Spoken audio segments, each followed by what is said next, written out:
Hey guys, what's going on? Welcome back to a brand new video. And in today's video, we're going to be talking about why the Toronto Blue Jays and the Minnesota Twins are going to make a trade for Jose Berrios come the trade deadline. Toronto needs pitching, and Minnesota sucks. And they're getting old, so they're going to need some prospects, so I figured both teams kind of work out well. Toronto's deep prospect-wise. Minnesota's got a good starting pitcher. Why not? Makes sense. Berrios is on control, so all good. If you guys are new to this channel, be sure to subscribe. We're on the road to 200 subs, so that'd be nice. Share this with friends. They do like baseball. Definitely a place to come check out. And let's get into this video. So, yeah. So, for the trade, I have the Minnesota Twins sending over Jose Berrios, an amazing right-handed pitcher. Has like a 3.6 ERA or something like that. He's doing pretty damn good this year. Some reason Minnesota fans are like I've been going on the Minnesota Twins hashtag just kind of see when, like, for when Berrios starts. Some of them are ragging him, and I'm like, whoa. Okay, so I don't know what that's about, but he's like looking at his numbers, he's really good. He's getting lucky if you look more into his advanced stats, but he's been kind of doing this his whole career, so we're kind of okay with that. Pete Walker's their pitching coach god, so who knows what Berrios could turn into. And yeah, so for Toronto, what they would be sending over is third baseman, shortstop prospect Jordan Groshans, and a starting pitching prospect in Adam Kloffenstein.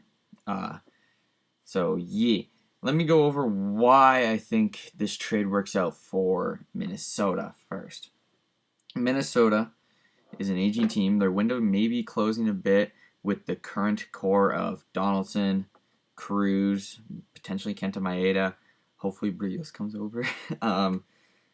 And Mitch Garver. They don't really got a lot. They're a really old team. Yes, they got Sano, they got Kirilloff, and Ostalito.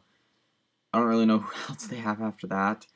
So, yeah, they don't really have much third base depth. The third baseman a few years ago was Miguel Sano. So, yeah, Groshans, who is projected to be the third baseman either next year for the Blue Jays or the year after, makes sense to go over to Minnesota in a trade. Who will need a third baseman once Donaldson's contract is up in 2 years, I believe. No, next year it's up. So, yeah. I don't know how long. How long of a contract did Donaldson sign? Josh Donaldson contract. Career contracts. Sure. 4-year deal. Alright, so when Donaldson's deal is up in 2 years, they're going to need a third baseman. He'll be 37. He's going to be old. They're going to re-sign him. It just doesn't make sense. Jordan Groshans would just come right up, play third base for that team. Like, why not? He's a good power bat from the right side. He's got great fielding, great arm. He's super tall. I don't know what that's got to do with it. But I've been watching his minor league games, and he's a good player. He's going to be an all-star. He's going to be an all-star in the big leagues. I think the only concern would be his health. His health has been a little bit questionable throughout the minors. But, like, come on. He's been thrown around in talks for Lindor. He's been thrown around in talks for anyone.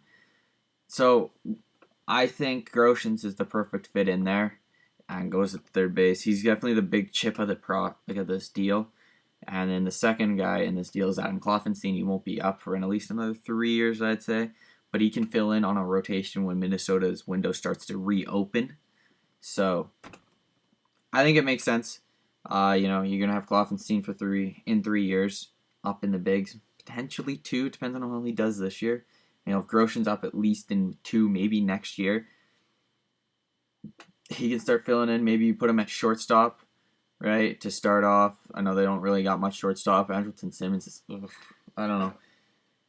His bat isn't there. Groshans would definitely be a better replacement there. So there's that. And why the deal works for Toronto is they're going to get a solid number 2, which is kind of what they need. Alek Manoah just made his debut yesterday, and it was fantastic.